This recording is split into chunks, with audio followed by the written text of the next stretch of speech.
take all of my notes on my phone. But as you know, the moment you pick up your phone, it's over. Before you know it, you're scrolling through YouTube or Reddit. But word on the street is there's a simple solution. These things people are constantly recommending instead of your phone or even paper, called eInk tablets. They're supposed to replace the paper without the distractions of a phone. And lately, there are a ton of new ones coming out. I keep getting ads for this one called the AI paper, but seeing it reminded me that I already had one, an older Remarkable 2 lying in a drawer. So I wondered, could this old tablet actually replace all my paper? When Jake and I first tested it a couple of years ago, it was borderline unusable. The organization made little sense, the screen constantly refreshed needlessly, and it felt laggy. The writing experience though was top notch. But apparently they released an updated smaller model called the Remarkable Paper Pro Move last September that's supposed to be way better and fixes a lot of the problems that I mentioned. It also comes with a 50-day free trial, risk-free guaranteed, so I bought one and waited for it to come. There's no harm in trying it, right? But in the meantime, I wanted to see what the Remarkable 2 could still do 6 years after its initial conception. After all, products go through software updates, some of which can transform the entire experience. So I dug it out of storage, plugged its dead self into a charging outlet, only to be reminded that it requires a special voodoo ritual to revive it from the dead. You have to use a USB A to C cable combined with a power bank and not a wall outlet. It's weird, I know, it has something to do with strange USB protocols. But after about an hour, the thing was charged enough and turned on properly. Now you may be thinking, Betty, it's too old. Why would you want to use an old tablet? Unlike most technology, like your phones, where the newest specs and updates actually do make it run smoother, faster, and perform better, this uses eInk. All it does is load up black and white notes, you write on them, and then it saves them again. It doesn't need the latest and greatest RAM. So whether a product is a decade old or not, technically shouldn't affect the performance. We'll put that to the test by comparing it with the new and improved Remarkable Paper Pro Move. So the day came, I stowed away my notepads and journals, and I committed to using only the Remarkable 2 to get a feel for what it can and can't do. It went everywhere, to and from work, my bedside, and even on trips. It was my go-to companion for when I needed to jot anything down. Except that first night, there was a huge problem. I had a wonderful idea, a light bulb moment. I really wanted to write it down, and when I turned on my Remarkable, well, nothing happened. The screen was dark and I was blindly scribbling my thoughts down. That's one area where this old tablet doesn't excel, and that's the fact that it has no internal backlight. It merely reflects the light around it so that you can see what you're writing. That also means there's less glare, which is really nice. But it makes sense. The device is supposed to replace paper, and paper doesn't have a brightness setting. If I reached for my journal, I would have encountered the same problem. But the rest of the week went by without a hitch. I actually enjoyed bringing the tablet around. It fit well into the tablet pocket of my backpack, and it's thin and light enough that it doesn't feel like a hassle for most use cases, especially for writing down thoughts and taking notes. One advantage that paper has compared to a tablet like this is that paper doesn't sleep. So if you have a to-do list laying around and you want to see it visibly on your desk, having a notepad comes in handy. Now I did end up finding a setting on the Remarkable that let me do essentially the same thing by letting it stay on the current page in standby mode. And because it's eInk, this actually works like a charm. Basically, eInk is like a flat pool of a ton of little particles floating around. Some are white, others are black. When you're writing, you're moving the black particles up so they're visible. Keeping the black ones where they are doesn't take up more energy versus a sleeping screen. It's almost like those old Etch-a-Sketch toys, except it's a complex computer drawing on a screen instead of your extremely uncoordinated dial tuning skills. I sucked at those. As the days passed, I found myself taking it out more and more. I took notes all the time, actually more than I did when I used regular paper. It almost felt like I tried to think more often just to have an opportunity to use my tablet. But that's where you start encountering some issues when it comes to using a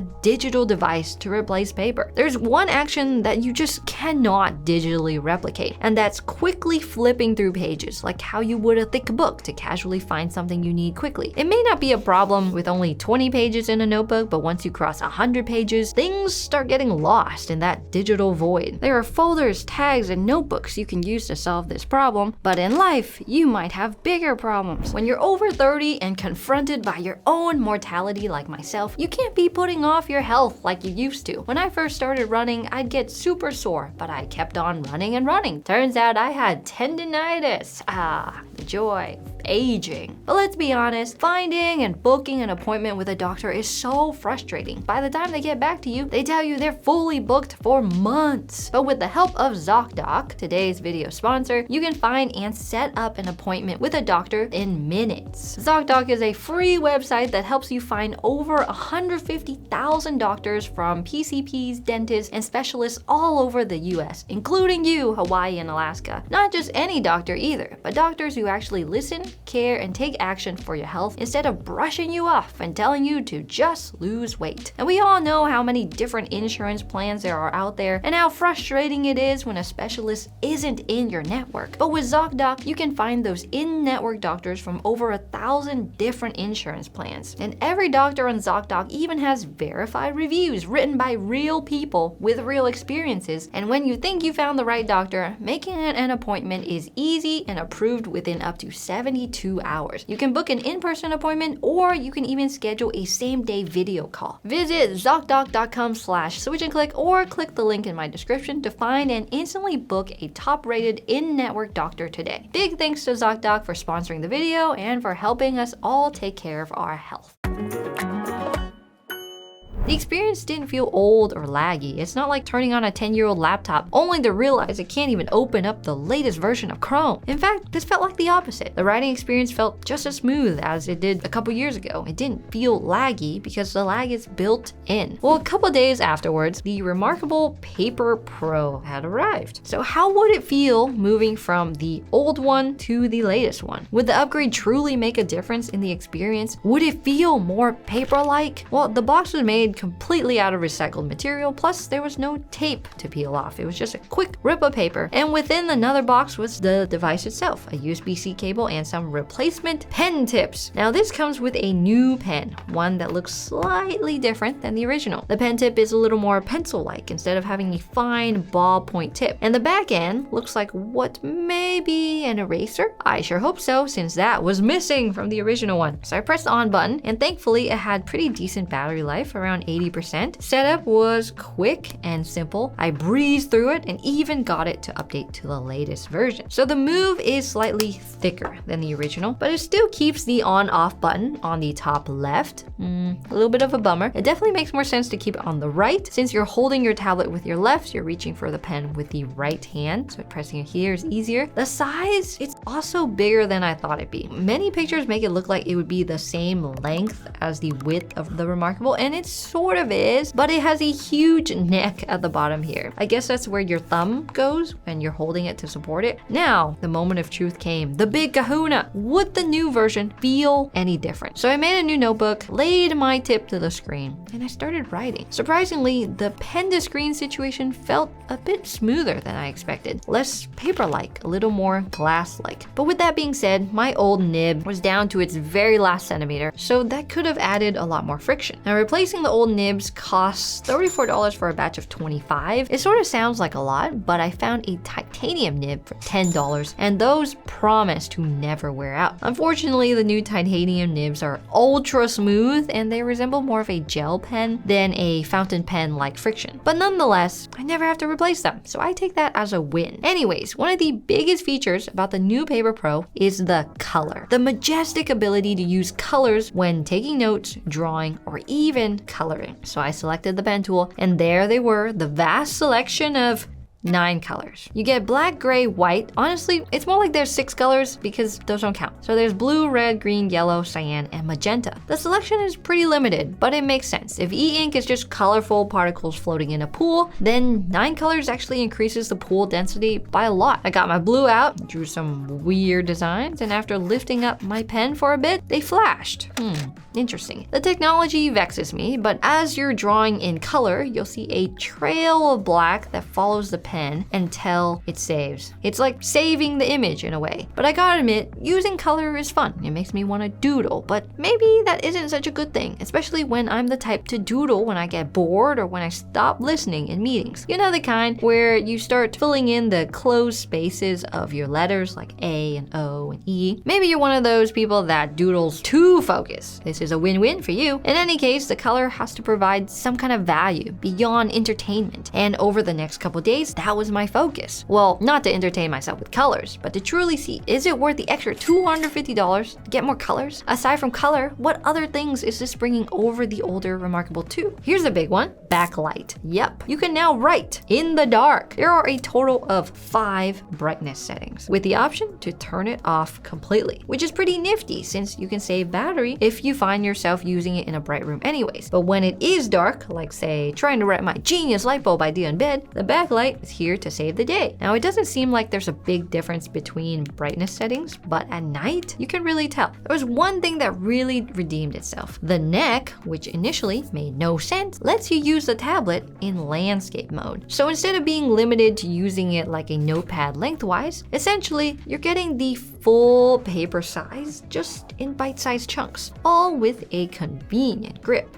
Or at least that's what I thought. When going on walks, which happen in the evenings, I take it with me, just in case, you know, it can't hurt. And the size of it, plus the pen magnetically attached, makes it hard to hold without moving the pen somewhat. Eventually I caved, I stuffed the pen in my pocket and held the tablet like how I would my phone. Throughout the walk, I really forced myself to use it at first, got a couple notes down, but eventually it was just there. It took up space without being as useful as I had hoped. But where it really shined was in the mornings when I drink my coffee. Those moments I'd get a ton of ideas, jot them all down, creating page after page. And by the end of it, I had planned my entire year's worth of work, vacations, and a master plan on how to achieve my dreams. Just kidding, I wish. But I did make progress on all my current projects. But that wasn't specific to the Paper Pro Move. It honestly could have been either tablet. The paper sizing works a bit differently with the Move as well. You can write it in landscape mode, but when you turn it back into portrait mode, everything shrinks by just a tad. So it looks like it fits more writing on one page. With the Remarkable 2, what you see is what you get. If you write big, it stays big. If you write small,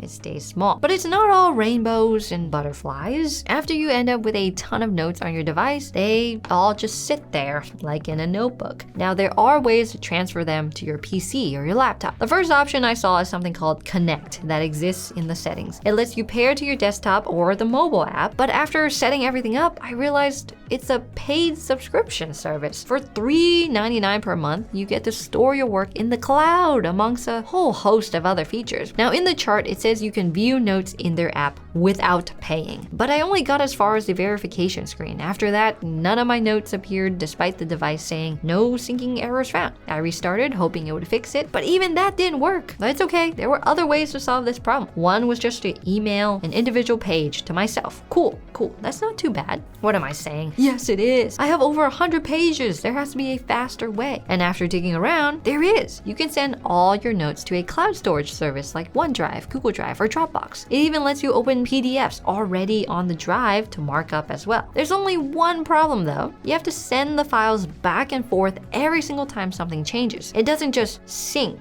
But on the bright side, it is free, so I get it. Syncing is reserved for the paid subscription. Then transfers are available to everybody. So in the end, is the new Paper Pro Move a real upgrade from the previous version? Well, despite the new colors, I only ever opted for black, so I don't own pens with colors. Why would I want an eInk tablet with color? According to other users, there are significant feel differences as well as resolution between the Paper Pro and the Remarkable 2. Now you can see how pixelated the Remarkable 2 gets, while the new one looks a lot cleaner and smoother. Honestly though, a lot of these things depend on your preferences. But there is one thing that is just downright worse on the newer lineup of Remarkable's tablets. Something that matters even more than the price or the writing feel, since it affects how the device gets used, and that's battery life. With color, newfound brightness settings, a smaller size, the Paper Pro Move doesn't last very long. Even just sleeping it overnight, it lost almost 10% battery, doing nothing. What? From 33% at 8:40 a.m. to 9:20 a.m. it fell down to 25. Sure, I wrote on it for a bit, and after it sat in my backpack at my daycare drop-off morning commute, commute. That's almost 10%. The thing can't even last 3 days of consistent use. The biggest benefit of eInk, other than less eye strain and no distractions, is supposed to be better battery life. If I wanted a writing device that only lasts a few days, I'd buy a regular tablet. It's just not enough battery for me to use regularly. 5 to 7 days really is the cutoff for a device like this. And it's not a user error. Other people report the same thing. Plus, Remarkable advertises up to 2 weeks of battery life. Honestly, it would be amazing if it could even do half that. Perhaps if I wanted the bigger battery, I'd have to upgrade to the bigger size for $630 with double the battery size at 5,000 milliampere hours instead of 2,300. Although there are reports saying that the